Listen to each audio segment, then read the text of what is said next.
म्हणजे कसं असतं नृत्याचं की त्याचा मी म्हटलं तसं पाहणाऱ्या लोकांच्या सेन्सिबिलिटीचा परिणाम असतोच. दुसऱ्यांनी मानलं पाहिजे की तुम्हाला ह्याच्यात ज्ञान आहे. तर विदुषी म्हणण्यामागे म्हणजे मी असं समजते की खूप विस्ताराने एका टप्प्यानंतर पंडित सुरेश चळवळकरजी माझे दुसरे गुरु, त्यांच्याकडे मी शिकायला सुरुवात केली. ही जी नृत्यकला आहे ती गुरु आणि शिष्य यांच्या नात्यातनच खरं म्हणजे उलगडते ती आणि पुढे समोर येते. 2000 वर्षापासूनचा डान्स आपल्याकडे लिखित स्वरूपात नक्की काय होतं काहीच नव्हतं, हे अवेलेबल नाहीये. आणि दुसरी गोष्ट,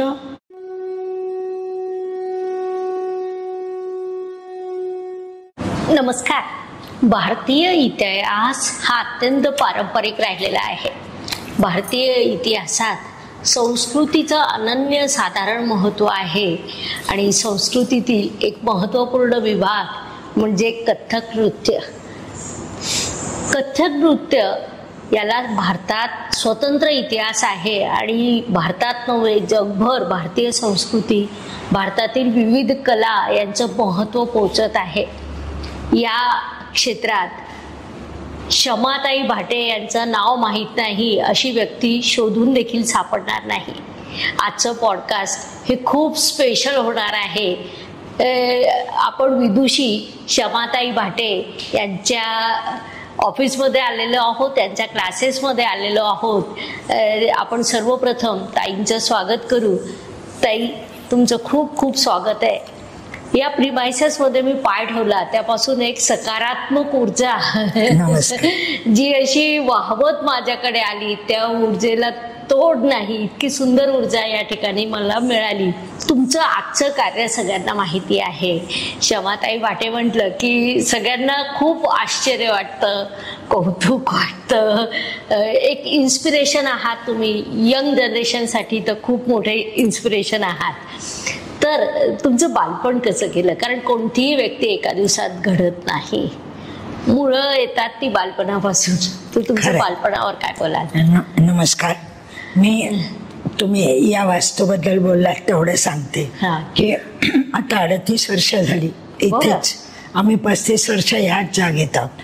आता थोडंसं रिनोव्हेशन आता झालं, पण 35 वर्ष. आणि तुम्ही जे म्हणालात की पॉझिटिव्ह व्हायब्रेशन्स, तेवढंच मला सांगायचं की इथे खूप मोठे कलाकार येऊन गेले, स्वतः त्यांनी गाणं बजावणं केलं.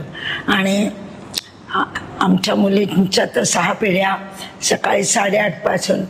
तर तो मला वाटतं स्वरलईचा आणि सुंदर मुवमेंटचा असा जो माहोल आहे तो भिंतींना पण माहिती आहे. आणि मी स्थान महात्मा मानते, त्यामुळे मला वाटतं या जागेत आल्यावर ह्या थोर मोठ्या लोकांची हे कृपा आहे की इथे सर्व इतकं पॉझिटिव्ह ॲटमॉस्फिअर. भिंती बोलतात. विदुषी नृत्य गुरु म्हणजे नेमकं काय? कारण आपले काही प्रेक्षक आहेत त्यांचं कथक नृत्यकला कशाशी काही संबंध नाही, त्यांना आपल्याला अगदी सुरुवातीपासून सगळं सविस्तर सांगायचं आहे. म्हणून काही प्रश्न त्यांच्यासाठी मी विचारते. आपल्याकडे विद्वान आणि विदुषी असं अभिधान खरं म्हणजे ते लोक देतात. आणि आजही तसंच मी मानते की दुसऱ्यांनी मानलं पाहिजे की तुम्हाला ह्याच्यात ज्ञान आहे. तर विदुषी म्हणण्यामागे म्हणजे मी असं समजते की खूप विस्ताराने आणि खूप खोलीने अभ्यास या कथक या नृत्याचा मी केला. कारण मी आता जवळजवळ 60 वर्ष शिकायला लागल्यापासून 60 वर्ष आहे. आणि त्यामुळे मी मुलींना पण सांगते की माझा जो काळ आहे जन्मल्यापासूनचा, तेव्हा मी जुन्या लोकांना पाहू शकले. मी जेव्हा 18-19 वर्षाची होते तेव्हा हे आपण जे बघतायत मोठे मोठे नर्तक किंवा गायक किंवा वादक रविशंकरजी, म्हणजे नावं घेतली तर किती आहेत, त्यांना मी पाहू शकले. कारण मी त्याच्या बरोबर त्या वयात होते, तरुण वयात, की जेव्हा हे लोक पीकवर होते. आणि आता मी या नव्या जनरेशन बरोबर रोजच काम करते. सो या दोन्ही आपण म्हणूया दोन्ही जगाच्या मधला मी पूल आहे किंवा ब्रिज आहे. त्यामुळे मला वाटतं की ही खूपच छान. भारतीय संस्कृतीत अनेक वेळा गुरु शिष्य परंपरा ही सर्व ठिकाणी असते. तशी परंपरा आपल्या कथकमध्येही असेल, त्याबद्दल थोडं काही सांगाल का? म्हणजे तुमच्या गुरूंबद्दल सांगा, तुमच्या शिष्यांबद्दल सांगा. की जसं तुम्ही आता बोललं, तुम्ही दोघांना जोडणारे ब्रिज आहात आणि ब्रिज हा सगळ्यात महत्त्वपूर्ण असतो. आणि तुम्ही स्वतः 4 पिढ्या प्रत्यक्ष 1 to 1 भेटलेल्या आहात, घडत गेलेल्या आहात, तर ते आम्हाला जास्त ऐकायला आवडेल. पहिल्यांदा त्या सर्व गुरुजनांना नमस्कार करते. आणि या लोकांनी जर ज्याला आपण म्हणतो की पूर्ण जीव टाकून नृत्य केलं नसतं तर आमची पिढी घडली नसती. त्यांनी, कारण आपल्याला माहिती आहे स्वातंत्र्यानंतर सगळीच उलथापालथ झाली, तेव्हा अनेक लोकांनी कलेसाठी आपलं पूर्ण जीवन, जसं माझ्या गुरु रोहिणीताई भाटे यांनी रोहिणीताई भाटे बरोबर, त्यांनी त्यांच्या नृत्यभारती संस्थेची सुरुवात केली ती इंडिपेंडन्स बरोबर 1947ला. त्यामुळे 75पेक्षा 77 वर्ष ती संस्था चालू आहे. आणि रोहिणीताई माझ्या सासूबाई पण बरं, त्यामुळे मी घरातही त्यांचा सहवास संस्कार मला मिळाला. आणि नृत्यात तर नक्कीच त्यांचं कसं होतं की त्या केवळ उत्तम नर्तकी, उत्तम परफॉर्मर नव्हत्या, त्या विचार करणाऱ्या, खूप विचारवंत ज्यांना आपण म्हणतो. त्या काळी त्यांनी सुरुवात केलं तेव्हा पुण्यासारख्या ठिकाणी लोक डान्सला पाठवायला तयार नव्हते. पण रोहिणीताईंचं असं व्यक्तिमत्व होतं जे आपण म्हटलं विदुषी, व्यासंगी आणि खूप सेन्सिटिव्ह सुद्धा. तर त्यामुळे त्यांच्याकडे पाठवायला हरकत नाही, कारण आपले महाराष्ट्रीयन लोक आपण पुरोगामी आहोत. त्यामुळे त्यांच्या जे नृत्याचं बीज आज पुण्यात आणि नंतर महाराष्ट्रात रुजले ते केवळ रोहिणीताईंच्या आपण म्हणू अथक प्रयत्नाने पण विजनने पण. विजन महत्वाचं बरोबर. अजून कोणाचं नाव घ्या? आणि एका टप्प्यानंतर पंडित सुरेश चळवळकरजी माझे दुसरे गुरु, त्यांच्याकडे मी शिकायला सुरुवात केली.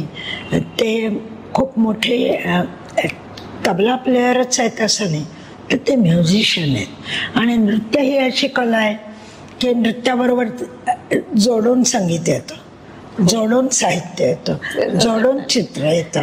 त्यामुळे एखाद्या व्यक्तीला, नव्यांना पण मी हेच सांगते, आणि तेव्हा मी पण स्वतःला हेच सांगितलं की मला केवळ नृत्यमध्ये नॉलेज असून, रियाज असून, टेक्निकली माहिती असून उपयोग नाही. मला म्युझिक समजलं पाहिजे, मला साहित्य समजलं पाहिजे. तर ह्या म्युझिक समजण्याच्या साठी केवळ तबल्यातल्या बंदिशी तर मला मिळाल्याच हजारोनी, पण केवळ तेवढ्यासाठी मी सुरेशजींच्याकडे शिकायला नाही गेले. तर मला म्युझिक म्हणजे तुम्हाला अगदी इन शॉर्ट सांगायचं तर अब्दुल करीम खान साहेबांचं गाणं कसं होतं हेही मला माहिती आहे. हो. आणि शोभाताई गुरटो म्हणजे एक क्लासिकल आणि एक उपशास्त्रीय त्यांचाही माहिती आहे. रविशंकरजी माहिती आहेत, शाहिदभाई माहिती आहेत, गजानन बुवासाहेब माहिती आहेत, तर किशोरीताई माहिती आहेत. तर अशा दिग्गजांचे गाणे बजावण्याचे संस्कार मला मिळाले, कारण दर आठवड्याला कोणीतरी मोठा गायक यायचा. तर त्यांनी मला वाटतं की माणसाची चौफेर वाढ होते. एक थोडा वेगळा प्रश्न विचारते. तुम्ही जेव्हा शिष्य होता त्या काळचं वातावरण वेगळं होतं, आज जे तुमचे शिष्य आहेत त्या काळचं वातावरण वेगळं होतं, तर त्याच्यात भिन्नता काय आणि साम्यता काय? आधी साम्य सांगते, कारण ही जी नृत्यकला आहे ती गुरु आणि शिष्य यांच्या नात्यातनच खरं म्हणजे उलगडते ती आणि पुढे समोर येते. आणि मला माझ्या गुरूंनी खूप उदारपणे शिकवलं. अच्छा. पूर्वीची काही आपण उदाहरणं ऐकतो की स्वतःच्या घराण्यातल्याच लोकांना शिकवायचं किंवा खूपच हात आखडून म्हणूया शिकवायचं, अशी परिस्थिती होती. त्या लोकांची इन्सिक्युरिटी असू शकते. पण माझ्या दोन्ही गुरूंनी मला मुक्त हस्ताने शिकवलं. आणि त्यावेळी जे जसं अभिषेकी बुवा असतील किंवा जसराजजी असतील, या सगळ्या लोकांचे मला खूप कार्यक्रम पाहायला मिळाले. मी जेव्हा त्यांना मदतीसाठी काही विचारणा कशी विनंती केली, तेव्हा मला त्यांनी पण खूप उदारपणे खूप गोष्टी शिकवल्या. बरं. सो मी समजते की मी खूप नशीबवान आहे. मला इतक्या दिग्गजांचा सहवास आणि म्हणजे त्या कधीही मिळून का उपयोग ना, त्या तरुण वयात मिळाला पाहिजे. आणि दुसरी गोष्ट तुम्हाला माहिती असेल पण रिलेट मी करते आता, की मी जेव्हा कॉलेज जॉईन होते किंवा तेव्हा समांतर नाटकं आणि फिल्म इन्स्टिट्यूट मुळे पॅरलल सिनेमा असं इतकं 70च्या दशकात होतं की ज्याला शिकायचंय तो म्हणजे रोज शावर खाली बसल्यासारखं न्हावून निघायचं, इतकं वातावरण होतं. आणि म्हणून मी पुण्यातलीच आहे. तुम्ही बालपण म्हटलं तर माझा जन्म बेळगावचा आहे, पण माझं पूर्ण शालेय आणि कॉलेजचं शिक्षण पुण्यात झालं. त्याच्यापेक्षा मला महत्त्वाचं हे सांगावंसं वाटतं की माझं नृत्याचं शिक्षण पण पुण्यात झालं, ज्या पुण्यात एकही कला महाराष्ट्राला शास्त्रीय कला नाही. तर असे गौरी रोहिणीताई माझे आणि पंडित सुरेश सलकर की मला म्हणजे असं वाटतं की मला खूप समृद्ध झालं माझं जीवन आणि मला खूप शिकायला मिळालं. समृद्ध जीवन तर तुमचं आहेच. आता तुम्ही शिकवत असताना नृत्य कलेतील कोणकोणते प्रकार शिकवतात? मी तर कथकच शिकवते. मी कथकच शिकले आणि कथकच मला फक्त येतं. अच्छा. पण मी म्हटलं तुम्हाला तसं मी त्या काळात अनेक वेगवेगळे प्रयोग लोक करत होते. आम्ही क्लासिकलमध्ये होतो त्यामुळे आम्ही क्लासिकलच्या एका कुंपणात प्रयोग करत होतो. पण हे लोक खूप नवे नवे प्रयोग करत होते. आणि माझे मिस्टर करतात समुद्रावर बोटीवर करतात, म्हणजे आता रिटायर झाले, समुद्रावर कॅप्टन होते. त्यामुळे मी कुठे कुठे इंग्लंडमध्ये अमेरिकेत गेले की मी कुठल्याही इकडे तिकडे शॉपिंग न करता खूप नाटकं, खूप सिनेमे, खूप बॅलेज, खूप म्युझिकल्स, तर मला तिकडून पण माझ्या क्रिएटिव्ह इन्स्टिंक्टला खाद्य मिळालं. बरोबर. तर त्यामुळे मी सगळे म्हणतात की बरेच प्रयोग ह्या करतात. तर मला वाटतं थोडंसं मी वेगळ्या शब्दात म्हणते की मी माझ्या माध्यमाचा सारखा शोध घेते. आणि तो शोध घ्यायला मला वेगळी वेगळी दालनं मिळतात आणि त्याची मला पूर्ण माहिती कलेची होत नाही, पण बरीच माहिती असल्यामुळे मला काही विचार सुचू शकतात. शोध तुमचा कधी संपला नाही, संपणार नाही आणि देवाच्या कृपेने तसंच राहू दे. होय. भारतीय संस्कृतीचा इतिहास आपल्याला माहिती आहे, तसं कथक कलेचा इतिहास, उत्पत्ती आणि विकसित होत जाणाऱ्या परंपरा किंवा प्रत्येक गोष्ट काळाप्रमाणे बदलते, तसं इथेही काही बदल झालेत का? म्हणजे आपण म्हणतोय कथक जुन्या 2000 वर्षापूर्वीपर्यंत त्याचे काही धागेदोरे लोक सांगतात, शोधतात, पुस्तकात पण आपल्याला वाचायला मिळतं. पण एक गोष्ट अशी आहे की 2000 वर्षापासूनचा डान्स आपल्याकडे लिखित स्वरूपात नक्की काय होतं, काहीच नव्हतं, हे अवेलेबल नाहीये. आणि दुसरी गोष्ट, आता जो डान्स आहे, म्हणजे मी लहान होते ना ज्योतिताई तेव्हा जसा डान्स दिसायचा त्याच्यापेक्षा आज खूप वेगळा दिसतो, जास्त सुंदर दिसतो, जास्त ज्याला आपण म्हणू सौष्ठव पूर्ण दिसतो, जास्त कसदार पण काही वेळेला दिसतो. आणि याचे आहे उत्तर भारतातलं, उत्तर भारतातच सगळी आक्रमणं झाली, त्यामुळे त्याच्यात ह्या विशिष्ट नृत्यशैलीला त्याच्याशी जुळवून घ्यायला लागलं त्या लोकांच्या संस्कृतीची. आज जे गंगा जमनी संस्कृती असं म्हटलं जातं ती कशात आली पहिल्यांदा, तर नृत्य आणि गाणं. तर त्यांच्या राजांच्या दरबारी हे लोक नृत्य करत होते. आणि मग राजाच्या दरबारात राजाला पसंत पडेल असं केलं नाही तर उद्याची भ्रांत आहे ना. त्यामुळे पण मी असं म्हणते आणि सगळे कथक कलाकार म्हणतात, त्यामुळे दोन संस्कृतीचा हा जो संकर आहे त्यामुळे कथक नृत्य खूप जास्त लवचिक आहे, जास्त सुंदर आहे, जास्त लवचिक आहे. तुम्ही प्रयोग करू शकता तुम्हाला, कारण सुरुवातीपासूनच लोकांनी वेगळ्या कल्पना कथकशी जोडून घ्यायला सुरुवात केली. मी एक छोटंसं तुम्हाला उदाहरण देते, म्हणजे आपल्या प्रेक्षकांना आवडेल, समजेल पण आणि मुख्य म्हणजे आवडेल पण, की हे पंडित बिरजू महाराजींची गोष्ट मी सांगते.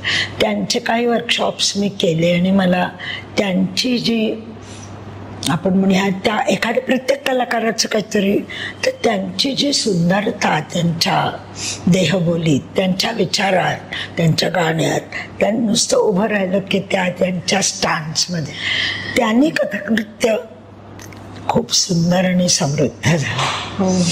म्हणून आज जे आपल्याला दिसतं की आपण डान्स पाहायला गेलो तर 100तल्या 70-80 मुली सुंदर नान, आणि परफॉर्मिंग आर्ट म्हणजे लोकांशी जोडणं आलंच है ना. ती काही शिल्पकला किंवा नाही आहे की तुम्ही एका जागी एकांतात बसलात आणि झालं. हे तुम्हाला प्रत्यही आपल्या समोरच्या ऑडियन्सला पर्यंत आपलं म्हणणं, आपली कलाकृती पोचवायची आहे. तर त्याच्यात त्यांनी गिनती हा एक विषय पंडित बिरजू महाराजांनी चालू केला. तेव्हा मला आठवतंय मला की लोक खूप टीका करायचे, एवढी भाषा आहे 1-2-3-5 कशाला. बरं, पण आज परिस्थिती अशी की कथक मध्ये ते घुलमिल गया म्हणतात तसं आहे. त्याची दालनं त्यांनी एवढी विस्तारली आणि कुठल्याही कल्पनेला फॉलोअर्स मिळाले की ती रुजते. तर पंडितजींची महाराजजींची ही कल्पना प्रत्येक कलाकारांनी उचलली आणि महाराजजींनी तर त्याचं म्हणजे असं बीज असतं त्याचा वटवृक्ष केला कल्पनेचा. तर अशा तऱ्हेने परफॉर्मिंग आर्ट दर 10 वर्षांनी बदलत त्याचं स्वरूप बदलत असतं, त्याची मांडणी बदलती असते, त्याचा जो आहार आहे तो बदलता असतो. आणि म्हणजे मला असं नाही म्हणायचं की प्रेक्षकांसाठी बदलली असं नाहीये, पण प्रेक्षकांपर्यंत पोहोचवणं कलाकाराचं सगळ्यात मेन ध्येय आहे. त्यामुळे आपल्याला काय पाहिजे ते काय सुंदर दिसतंय, काय कसं आणि लोकांना पण आवडेल ते असं काम या नृत्यात भरपूर झालं. म्हणजे महाराजजी वगैरे तर घराणेदार लोक, पण माझ्या आधीच्या पिढीत काही व्यक्ती जशा माझ्या गुरु रणिताई भाटे महाराष्ट्रात, कुमुदिनी लाखिया गुजरातमध्ये, मायारावजी कर्नाटकात, ह्या बायकांनी ज्या तिथे गेल्या तिथे कथकचं बीज रोवलं. आणि ह्या उच्च शिक्षित घराणे, ज्याला आपण म्हणतो की घराणेदार, कथकच्या अर्थाने घराणेदार नाही, मराठीत घरंदाज किंवा खूप त्यांच्या घरची बॅकग्राऊंड, लोक डॉक्टर्स, लोक सायंटिस्ट, लोक तत्वज्ञ, अशा सगळ्या वातावरणातून त्या कथकमध्ये जेव्हा पोचल्या तेव्हा त्यांनी कथकला वेगळी उंची, वेगळं भान, वेगळं आयाम दिले. म्हणून ते स्वरूप तेव्हाचं आणि आजचं ह्याच्यामध्ये खूप फरक आहे आणि जो फरक आहे तो खूप सुंदर आहे. सुंदर आहे, डेव्हलप होत गेलेला आहे. इव्हॉल्व म्हणू, डेव्हलप म्हणू. हा, जास्त बरोबर शब्द, बरोबर शब्द अगदी. खूपच छान. भारतीय संस्कृतीत नाट्याचे, कलेचे, नृत्याचे अनेक प्रकार आहेत. नृत्यामध्ये सुद्धा ओडिसी नृत्य किंवा इतर नृत्य, या सर्व नृत्य प्रकारात कथकचं वेगळं वैशिष्ट्य काय? आपल्याकडे आता 10 शास्त्रीय नृत्य शैली मान्यता पावलेत.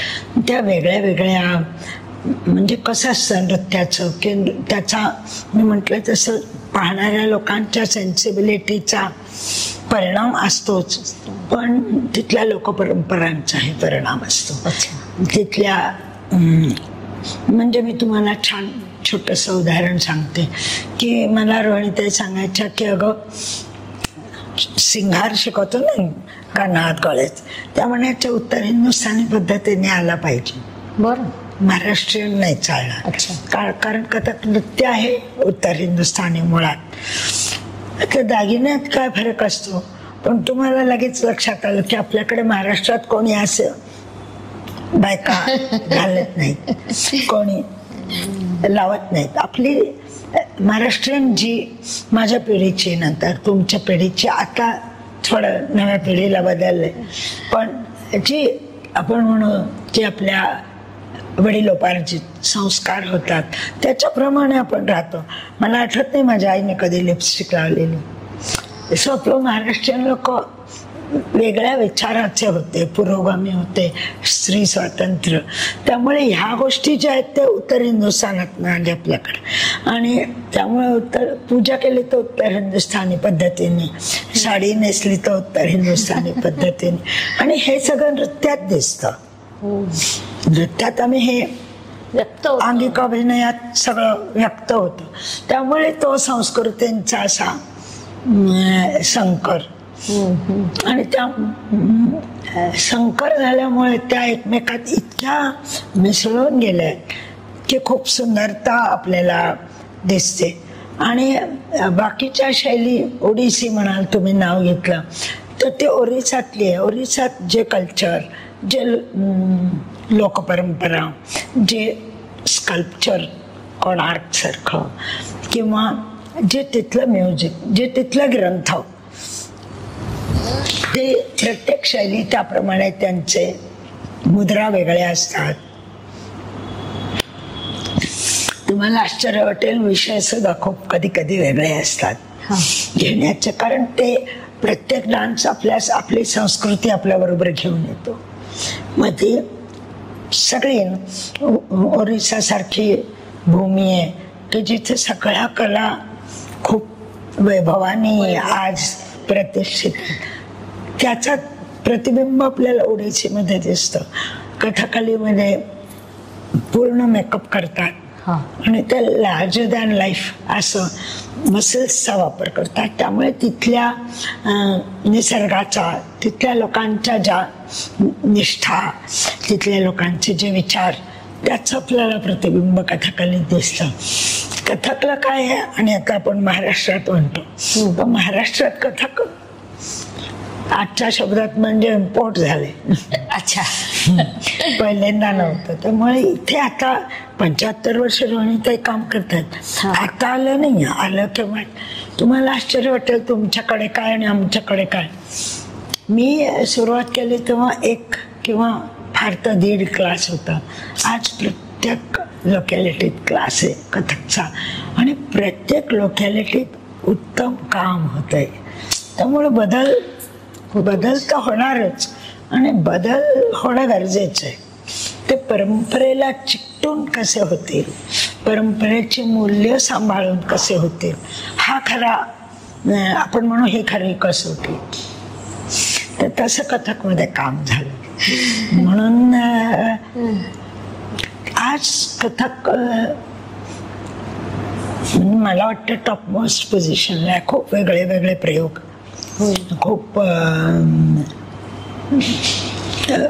प्रयोगांच्या बरोबर ती, म्हणजे कसं आहे कथकमध्ये तुम्हाला लय तालात प्रयोग करू शकतो, तुम्हाला नवीन विषयात प्रयोग करू शकतो, तुम्ही मांडणीत नवे प्रयोग करू शकता, तुम्ही एक्सप्रेशन मध्ये नवे, त्यामुळे ते समृद्ध होत गेलं. कथक मधून कथाकथन सुद्धा सुंदर व्यक्त होतं. आता तुम्ही बोलता बोलता तो शब्द दिला तर किती म्हणजे कधीतरी आश्चर्य वाटतं की नृत्यातून कथाकथन कसं समृद्धतेने पुढे येतं, त्याबद्दल बोलाल? म्हणजे आपल्याकडे प्रत्येकच रिजन मध्ये कथा सांगितली जाते. We Indians are storytellers. आपल्याला कथा सांगायला आवडते. तुम्ही बघा महाभारताची कथा सांगितली, सांगायला लवकुशाने रामायण सांगितलं. सो आपल्याकडे कथा आणि कथाकार, आपण कीर्तनकार म्हणू, तर कथा आणि कीर्तनकार हे प्रत्येक रिजन मध्ये, आसाममध्ये आता सत्रिय नृत्य, ओडिसीचं आपण बोललो, भागवत मेळा नाटक भरतनाट्यम मध्ये, साऊथ मध्ये, कथाकलीमध्ये तर कथा सांगितलीच जाते, मणिपुरीत कथा सांगितली जाते. सो कथा सांगणं हा आपल्या गाण्यात नसेल, नृत्यात नसेल, चित्रात नसेल, तुम्ही सगळ्या लोकपरंपरा बघा, कृष्णाची आणि त्या पुराण महाभारतातले चित्र पेंटिंग्स मध्ये, स्कल्पचर्स मध्ये, स्क्रिप्चर्स मध्ये. सो आपण वी आर स्टोरी टेलर. आता कथकचं म्हटलं तर कथक, कारण की मुसलमान किंवा मुघल लोकांचा त्यांच्यावर खूप प्रभाव पडला. आणि मला असं म्हणावंसं वाटतं बरं का की तो एक सर्वायवलचा पण प्रश्न असतो. तुम्ही असं म्हणू शकत नाही की मी हे एकच करणार, उद्याचं if you want to survive you ought to accommodate. तसं त्यांनी कथक नृत्याने त्यांच्याकडनं पण खूप गोष्टी त्यांच्या संस्कृतीतल्या स्वीकारल्या. आणि आज जे कथकचं जाऊन प्रत्येक नृत्यशैलीचे दोन भाग असतात. एक नृत्य ज्याच्यात लय ताल असते, सुंदर हस्तक असतात, सुंदर पायाचं काम असतं, घुंगरूचा नाद असतो. आणि दुसरं कथा सांग. कथा ज्या सांगितल्या गेल्या पूर्वीपासून त्या जास्त कृष्ण राधा किंवा पुराणातल्या सांगितल्या गेल्या. त्यावेळी पुराणातल्याच कथा सांगतात. आणि त्याची जी भाषा बनली म्हणजे मुद्रा भाषा किंवा हस्तकांची अंगभाषा किंवा उभं राहण्याची काय पवित्रे, स्टान्सेस, हे सगळे त्याच्यात आले आणि त्यामुळे ती नृत्य भाषा बनली. आणि जर आम्ही ताल कथक नृत्यात मांडला जातो तर आमचे गुरुजी म्हणजे रोनितांचे गुरुजी, आमचे दादा गुरुजी मोहनरावजी म्हणायचे की मी 3 तालची कथा सांगतो. अच्छा. आणि रोनिताई म्हणायचे की ते ख्याल सारखं आहे. बरं. म्हणजे शब्दाधारित त्याला शब्दांनी जोडलेलं काही गोष्ट नाही आहे, पण स्वरलयची गोष्ट आहे, रेखांची गोष्ट आहे, सुंदर पोजेसची गोष्ट आहे, स्पेस कशी कव्हर करतो त्याची गोष्ट आहे. गोष्ट आहेच. आणि अभिनय करताना तर राम, सीता, कृष्ण राधा अशा गोष्टी लोकांनी सांगितल्या. आणि असं आहे की आता मी एक नेहमी माझं आवडतं एक उदाहरण आहे माखन चोरीचं. माखन चोरी माखन चोरी म्हटल्यावर सगळ्यांना माहिती आहे की कृष्णाची गोष्ट आहे, सगळ्यांना माहिती आहे तो सवंगड्यांना घेऊन लोणी चोरायचा. आम्हाला कधी प्रश्न पडत नाही की मग लोणी नसलं त्या दिवशी तर. अच्छा. यशोदेने जागा बदलली असली तर असे प्रश्न नाही पडत. सगळे मित्र आलेच नाही तर. म्हणजे कसं सगळ्या ऐकणाऱ्यांना पण ती गोष्ट माहिती असते, सांगणाऱ्यांना पण माहिती असते, पण ते कशी प्रभावीपणे नृत्यातनं बाहेर येते हा महत्वाचा प्रश्न. मलाही कधी प्रश्न नाही पडला आजपर्यंत. मी म्हटलं कधी कृष्ण घर चुकत नाही, शोधायला लागत नाही, तिथेच जातो. यशोदेला माहिती आहे चोरणार तरी ती तिथेच ठेवते. बरोबर आहे. पण ही गोष्ट मी समजते जसं आपल्या मुलांना छोट्या कळतं की चॉकलेट फ्रीज मध्ये शोधायचं. अच्छा. आज चोरायचं असलं तर चॉकलेट फ्रीज मध्येच शोधणार. ते काय कपड्याच्या कपाटात जाऊन कोणी शोधत नाही. सगळ्यांना माहिती असतं की लहान मुलांना हे असतंच. आणि ते सर्व म्हणजे ती प्रथाच आहे ना. ताल आणि लय याचा परफॉर्मन्सवर होणारा परिणाम कसा आणि कोणता? म्हणजे असं बघा की लय आणि ताल नाही, लय. अच्छा. आपलं हृदयाचं लय धडधडत आहे. सो आपल्या बरोबरच आहे. आपल्या भोवती ज्या निसर्गात घटना घडतात, सूर्यचंद्र लय तर चुकवतात. असं नाही कधी होत की आज 4 तासांनी चाला परत सुरू, असं होत नाही ना. ती सायकल आहे. तर ही जी म्हणजे मी असं म्हणते शाश्वत तत्व आहे की टाइम अँड स्पेस, समय काल आपण म्हणतो मराठीत, हे शाश्वत तत्व आहेत. ही कलाकारांनी आपल्यासाठी सोयीस्कररित्या केली आणि त्याला ताल म्हटलं. कारण सूर्य उगवल्यावर एक हस्तक लावायचा आणि दुसऱ्या दिवशी सूर्य उगवल्यावर दुसरा, असं तर होऊ शकत नाही. त्याचं आपल्याला मनुष्याच्या आकलनाच्या मध्ये त्याला बांधायला पाहिजे, म्हणून ताल निर्माण झाले. आणि देहबोली आपण म्हणतो जी आहे ती त्या त्या रिजनमध्ये त्या त्या लोकांनी निर्माण केली. भरतनाट्यमची वेगळी आहे, ज्याला आपण इंग्लिशमध्ये स्टायलायझेशन म्हणतो, वेगळी आहे की हात कसे धरणार. अच्छा. असं उभं राहू शकत नाही. पोस्चर कसं आहे, हे कसं आहे, हस्तक कसा जाणार, असा जाणार का असा जाणार. म्हणजे काय, कलाई कुठे वापरायची, कशा पद्धतीने वापरायची, डोळे कसे वापरायचे, मान कशी वापरायची, उभं राहिलं तर व्हर्टिब्रल कॉलम कसा असलं पाहिजे. या सगळ्या गोष्टी आपले जे अभिनय दर्पण भरतनाट्यशास्त्र आहे त्याच्यात मुद्रा आणि मंडल, स्थानक, ग्रीव सगळं आहेच. पण त्या त्या रिजनमधल्या बदललं गेलं, बदलतं राहील.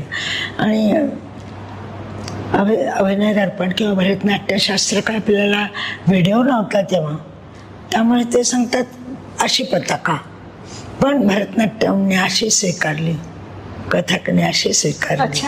म्हणजे तीच मुद्रा आहे, ती थोडं त्याचं काय म्हणूयात शेड बदलली. वा, खूपच छान. भरतनाट्यम, कथक या सर्वांचं परफॉर्मन्स, होत जाणारी समृद्धी, हे सर्व महत्वाचं आहेच, त्याबद्दल वाद नाही. या सर्वांमध्ये पारंपरिक पोशाख आणि दागिने हे परफॉर्मन्स विकसित करण्यासाठी कसे उपयुक्त ठरतात? म्हणजे मी तुम्हाला सांगितलं तसं तर आहेच की आपण कुठल्या राधा दाखवतोय तर आपण कसे दागिने घालणार. अच्छा. है ना. म्हणजे मी उद्या हिडिंबा दाखवली तर वेगळं होणारच ना. पण सोलो नृत्य केलं तर तसं होत नाही. मग मी आपल्या रोजचा कथकचा पोशाख घालतो, तो कसा ठरला तर त्यावेळेचं जे होतं साड्यांचं फॅब्रिक, आता बदललं, आपल्याकडे खूप व्हरायटी आहे. मेकअप, महाराजी सांगायचं की आम्ही पान खायचं आणि काजल लगा दिया हो बाई. आता आपल्याला माहिती आहे मुली किती मेटिक्युलसली मेकअप करतात आणि केला पण पाहिजे, कारण सुंदर दिसायला हे माध्यम आहे ना. हे शक्य तितकं सुंदर केलं तर लोकांना त्याच्यातून जास्त त्यांच्याशी आपण जास्त संवाद साधू शकतो.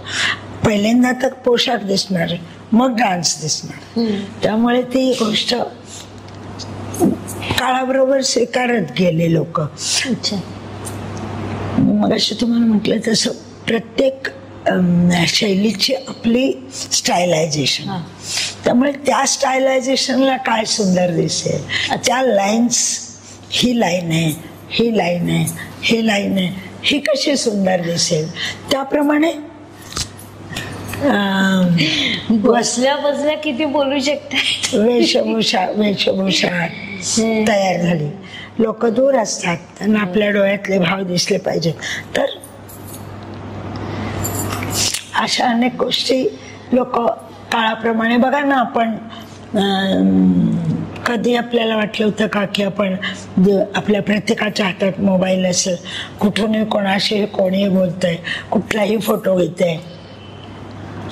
पूर्वीचे अजंता एलोरा पाहायला गेलं तर आपल्या कॅमेऱ्याने आपण फोटो घेऊ शकत होतो का? तर जग टेक्नॉलॉजीने पण बदललं. आमच्या वेळी मायक्रोफोन्स इतके ॲडव्हान्स नव्हते, साऊंड सिस्टीम ॲडव्हान्स नव्हती, आता झाली. असं म्हणजे बदल, कला आणि बदल हे एकमेकाशी. आणि खरं म्हणजे जीवन सुद्धा, आपण माझ्या लहानपणचं जीवन बदललं होतं तरुणपणी, आणि आता माझ्या वयानुसार आत्ताचं पण माझ्या भोवतीचं जग रोज मला दिसतं बदलतं.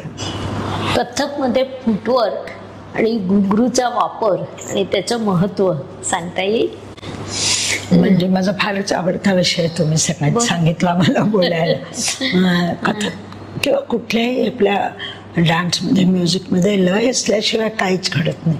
त्याचा कथकच्या लोकांनी लय तालाचा खूप अभ्यास केला आणि त्याच्यातले बारकावे शोधले.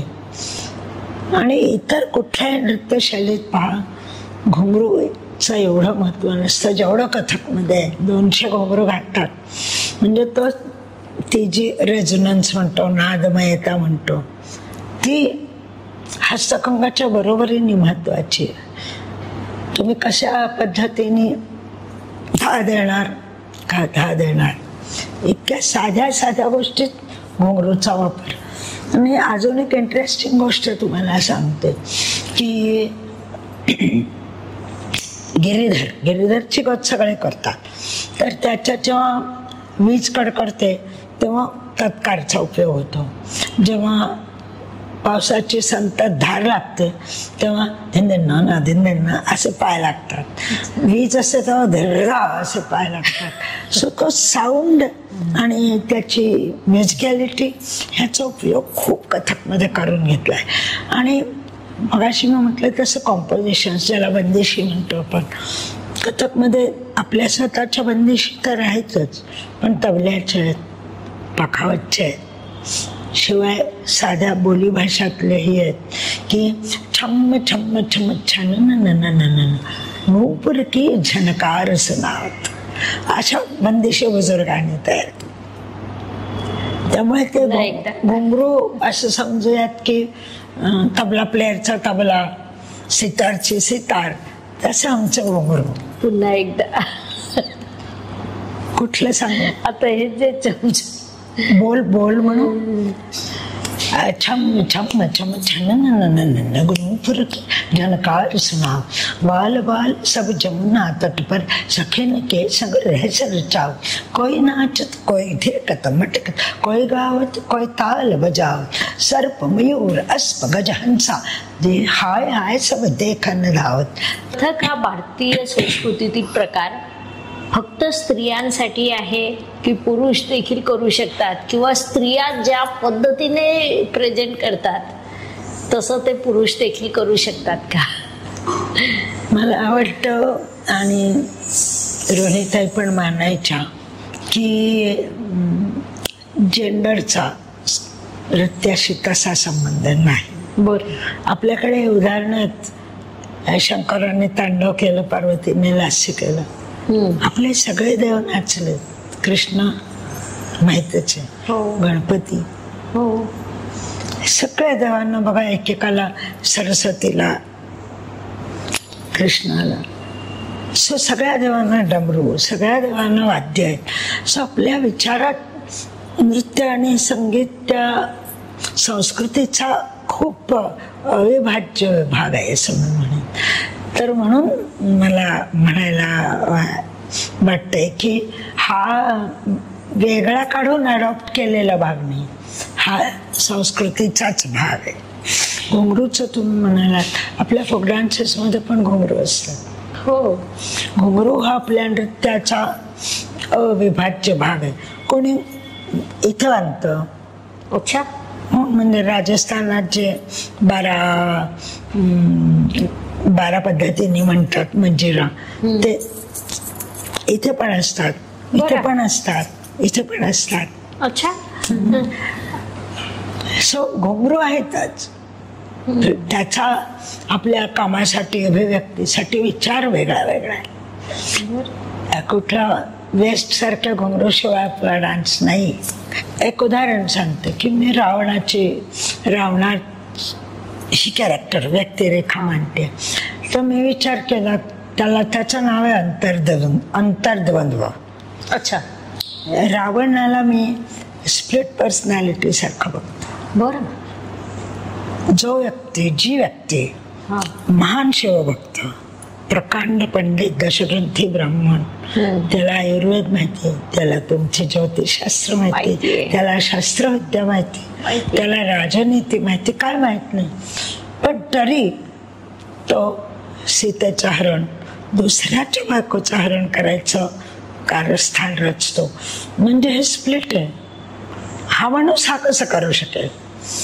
सो मी त्याला तशा अर्थाने जोडलो आणि मग दोन स्टेजचे 2 भाग करून, एकीकडे त्याचं विद्वान आणि ज्याला आपण म्हणतो की राजा, सगळे लोक म्हणतात ना तो नोबल होता फार, ते. आणि एका बाजूला सीतेला पळवायचं कारस्थान, जटायूने अडवायचा प्रयत्न केला तर निर्घृणपणे मारणं, म्हणजे किती तो संताप आणि किती दुष्टपणा असेल. तर हे असं आपल्याला दिसतं. किंवा हनुमानाने द्रोणागिरीच उचलून आणला, त्याला हवं होतं ते आयुर्वेदातलं जी बुटी हवी होती. सो म्हणजे आयुर्वेद. तर आमच्या नृत्यात असे, तर मी जेव्हा रावण दाखवते तेव्हा तो ज्योतिष तारे बघत असतो आणि लिहित असतो, त्याचा अर्थ तो लिहित असतो. आमच्या ज्योतिषशास्त्रात रावण संहिता म्हणून एक स्वतंत्र विभाग येतो आणि तो त्यात खूप तज्ञ होता. म्हणजे खूप वेळा आम्ही असंच बोलतो की योग, आयुर्वेद, ज्योतिष, सर्व कला हे भारतीय संस्कृतीची ओळखच आहे. आणि म्हणून कितीही एखाद्या देशावर जर एवढी आक्रमणं झाली असती तर देश अबाधित देखील राहिला नसता, नाव राहिलं नसतं. हा.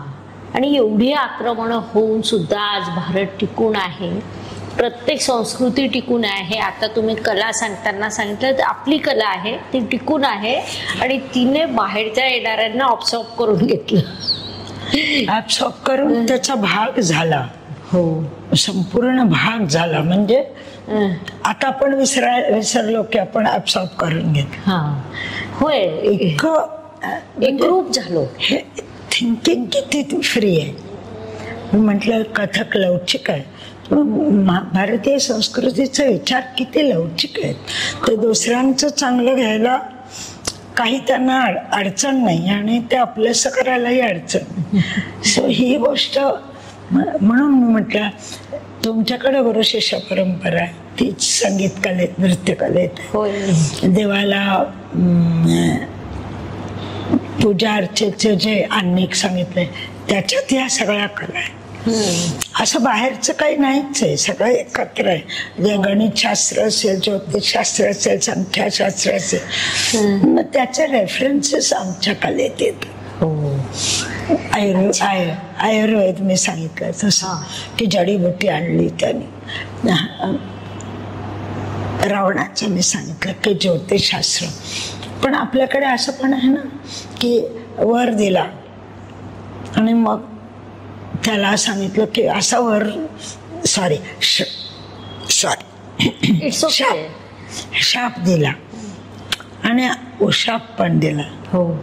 सो हे जे आपलं आहे ते भारतीय संस्कृतीचं मला खूप खूप महत्व वाटतं. प्रत्येकाला आपल्या जे स्वरूप आवडेल तशा देवाला नमस्कार करण्याची, त्याची उपासना करण्याची आपल्याला फ्रीडम आहे. मला कृष्ण आवडतो, तुम्हाला राम आवडू शकेल. तर असं कुठल्या, असं भारतीय संस्कृतीतच आहे. हो, अगदी एका घरात राहणारे 4 व्यक्ती 4 वेगवेगळ्या देवांची पूजा करतात. एक हनुमानाची करतो, एक रामाची करतो, एक कृष्णाची करतो. इतर कोणत्याही धर्मात असं नाहीये, म्हणजे त्यांना टीका करणं हा विभाग नाही. आपला तो विषय एक असतो. आपला विषय तो नाही. आपल्याकडे म्हणतातच ना, सर्वदेव नमस्कारा केशवम प्रतिगच्छति. सो आपल्याकडे देव न मानण्याची पण परवानगी आहे, नास्तिक हो. सो हे जे आहे हे कलेत प्रतिबिंब कलाकारांच्या विचारात असतं, त्यामुळे तो मांडू ते शकतो. दिसणं साहजिक आहे ना, की ते आपोआप दिसणं साहजिक असेल तुमच्यासाठी, सोपं नाही. आम्ही पाहतो तुम्ही तेव्हापासून जेव्हा बोलतात ना, तर शब्दातून तुम्ही जे बोलतायत आणि मला इतकं असं वाटतंय की आज आपण खूप भरून पावलो, की तुमच्या इतक्या जवळ बसून तुमचे ते बदलणारे चेहरे, किती बारकाव्याने बोलता किंवा एखादा व्यक्ती कसं बोलू शकतो. खूप छान वाटतंय. कथक याच्यात तुम्हाला भविष्यातील ट्रेंड कसा वाटतोय? मला यंग जनरेशन बद्दल असं वाटतं की आमच्यापेक्षा खूपच हुशार आहेत. मगाशी सांगितलं तुम्हाला तसं कथक खूप सुंदर झालंय त्या वेगळ्या वेगळ्या संस्काराने, आणि वेगवेगळ्या जनरेशनच्या डान्सर्सने काम केलं ना, ते स्वीकारत पुढे गेलं, ते स्वीकारत, त्यामुळे खूप सुंदर कथक खूप सुंदर झालं. मोठं स्टेज आल्यामुळे काही ज्याला आज कोरिओग्राफी म्हटलं जातं, त्याचा एका डान्सरचा दुसऱ्या डान्सरशी लाईन शेप्स यांनी कसा संबंध होतो ते पण कथकमध्ये आलं. वेगळ्या वेगळ्या आपण थीम्स म्हणू, कॉन्सेप्ट्स म्हणू घेण्याची कथकमध्ये हे आहे, काय स्ट्रेंथ आहे, पोटेन्शियल आहे. त्यामुळे बघा, मी तुम्हाला सांगते की मी कस्तुरबा, मला सांगितलं की तुम्ही कस्तुरबा कराल का? बरं. तर मी आधी हो म्हटलं, कारण मला नवे काही करायची फार उत्सुकता असते. आणि मग मी विचार करायला लागले, तेव्हा मला असं वाटलं कस्तुरबा किंवा गांधींना मी नाचवू कसं? अच्छा. गांधी नाच करायला लागले तर ते किती ऑड होईल ना, कोणालाच पटणार नाही. तसंच कस्तुरबा म्हटल्यावर आपल्याला दिसते एक मध्य वयाची बाई, थोडी स्थूल आणि अगदी घरेलू आपण आजी दिसते तशी, काही विशेष पांढऱ्या कपड्यांशिवाय घातलेलं नाही. आता असं बोलायला लागलं की सगळं डान्स पासून दूर जायला लागलं.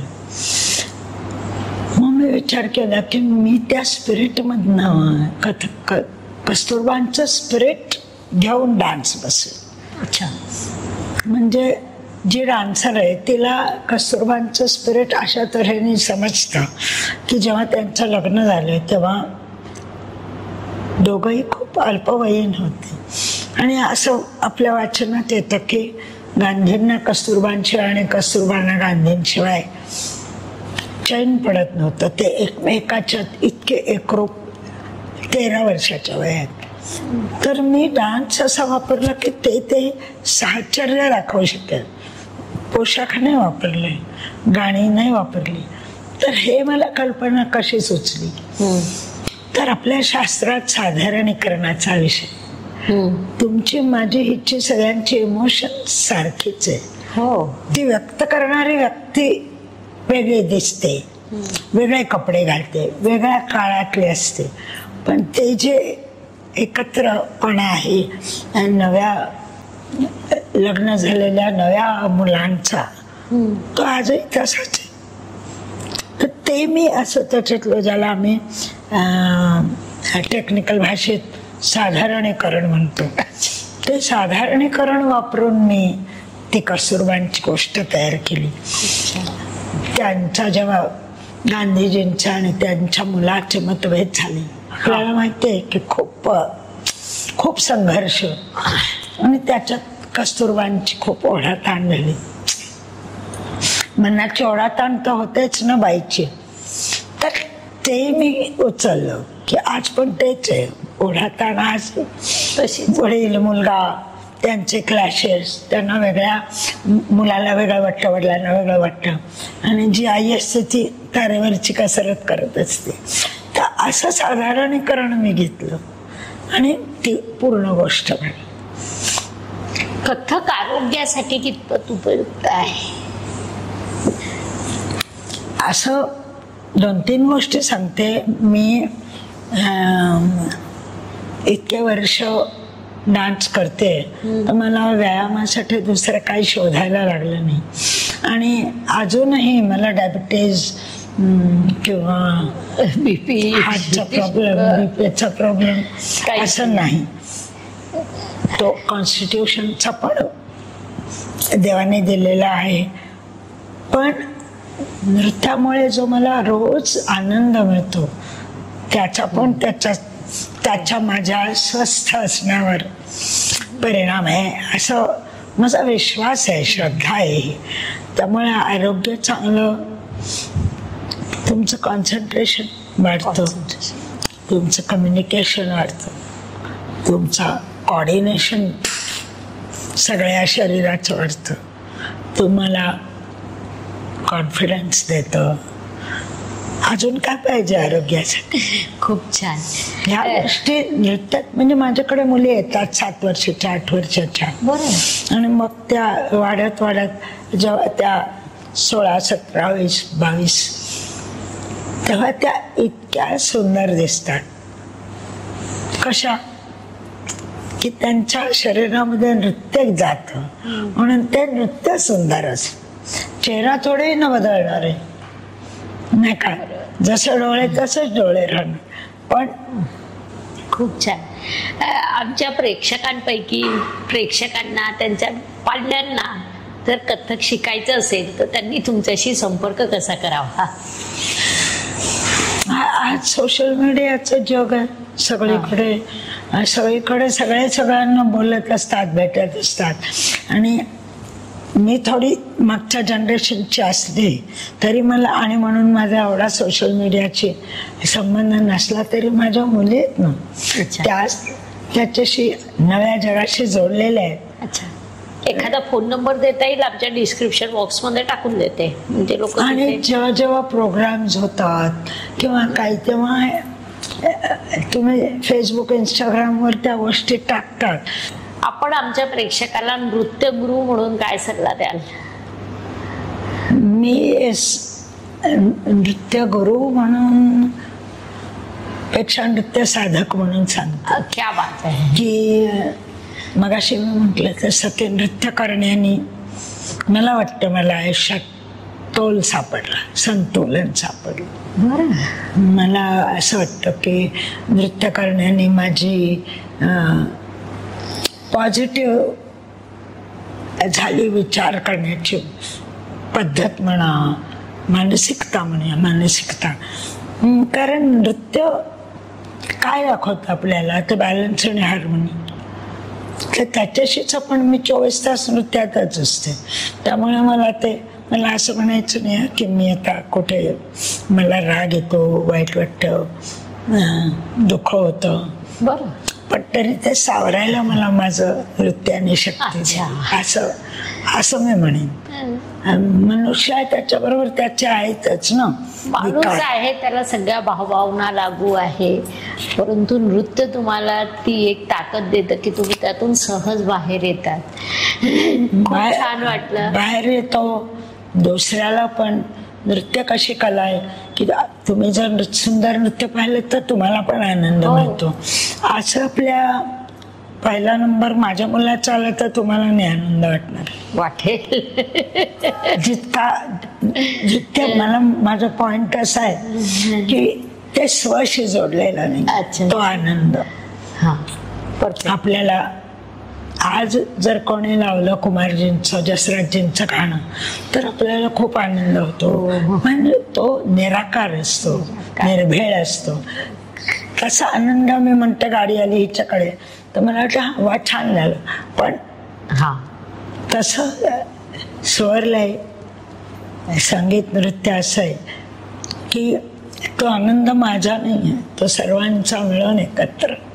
ग्रेट. तर ही गोष्ट मला वाटतं की नृत्य देतं, कायम एक आनंदाचा झरा मी म्हणते आपल्या स्वतःतच नृत्य संगीत तयार करतं.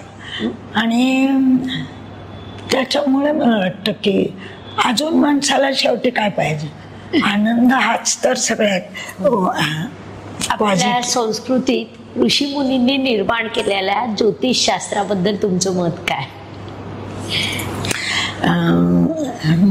माझं मत म्हटलं तर मी माझं अपब्रिंगिंग, माझ्या घरात आम्ही विशेष त्याच्याकडे कोणी आकर्षिलो गेलो असं नाही. अच्छा. आणि म्हणजे माझ्या आईने तर माझी कुंडली पण नाही तयार केली. Very good. पण आता माझा मुलगा खूप अभ्यास करतो. अच्छा. आणि प्रोफेशनली थोडंफार तो मर्चंट मरीन ऑफिसर आहे, पण हे पण कन्सल्टन्सी वगैरे करतो, त्याला खूप इंटरेस्ट आहे. तर तिसऱ्या पिढीत रणितांची नृत्य करण्याची पिढी माझी पण तिसऱ्या पिढीत हे आपल्या भारतीय संस्कृतीतला हा विषय येऊ पाहतोय.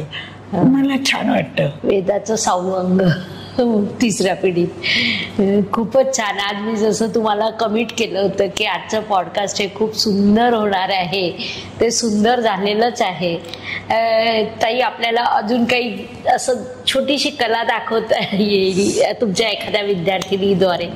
जरूर दाखवते. मगाशी जो बोल मी म्हटला तो दाखवते. आणि त्याचं कारण काय की तो बघा फोनेटिकली पण सुंदर आहे, शब्द पण सुंदर आहेत, त्याच्यामुळे नृत्य पण सुंदर होतं. तर आपण त्या पॉइंटला थांबू शकतो. छान. येस, त्याचा आनंद यावरच थांबू. आताच मी तुम्हाला धन्यवाद, शुभ पौतू म्हणते, कारण की ती कला, तो आनंद त्याला व्यक्त करता येत नाही. जसं ताई म्हणाल्या की एखाद्या व्यक्तीचा आनंद हा त्याचा असतो, परंतु या कलेतून निर्माण होणारा आनंद हा सर्वांच्या सर्वांसाठी असतो. तर आपण आता शेवटचं एक छोटंसं प्रेझेंटेशन करूया. करूया.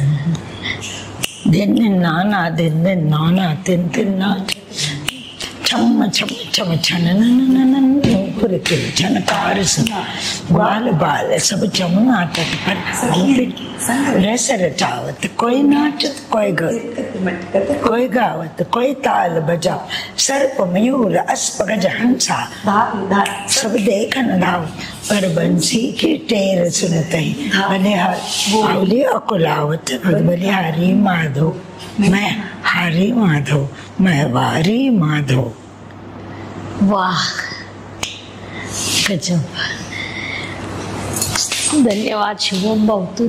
ताई, तुमचे खूप खूप खूप आभार. आज मला खूप इतका आनंद झालाय, म्हणजे अगदी मी शब्दात व्यक्त नाही. तुमच्या प्रेक्षकांना, तुम्हाला सर्वांना नमस्कार. होय. आणि नृत्यकलेबद्दल तुम्ही पॉडकास्ट करताय, मला आनंद आहे. होय. आपण प्रेक्षकांना नेहमीच नवीन देण्याचा प्रयत्न करतो. नवीन देत असताना भारतीय संस्कृतीतील कला, संस्कृतीचे विविध विभाग हे आपण सर्व पुन्हा पुढे यावं यासाठी प्रयत्न करीत आहोत. सर्व मिळून प्रयत्न करीत आहोत. आणि ताईंनी त्या कामात आपल्याला आज आशीर्वाद दिलेले आहे. पुन्हा भेटूया. तुमच्या काही कमेंट्स असतील तुम्ही डिस्क्रिप्शन बॉक्समध्ये टाका. तुमची इच्छा असल्यास आपण एखादा ताईंचा जेव्हा लाईव्ह शो असेल तेव्हा सुद्धा येऊन त्याचं रेकॉर्डिंग करून तुम्हाला नक्कीच देईल. धन्यवाद. शुभम भवतु. नमस्कार. शास्त्राचा अभ्यास करण्यासाठी माझी मराठीतून 11, हिंदीतून 2 अशी पुस्तकं प्रकाशित झाली आहे. विशेष बाब म्हणजे मी स्वतः संशोधित केलेली ज्योती जोशी पद्धती अर्थात जे पद्धती या विषयावर स्वतंत्र ग्रंथ उपलब्ध आहे, त्याचा देखील लाभ घ्यावा. यूट्यूबची कार्यप्रणाली ही मुख्यतः लाईक, शेअर आणि सबस्क्राईबवर चालते. Please like, share and subscribe the channel. धन्यवाद. शुभम भवतु. जय ज्योतिष.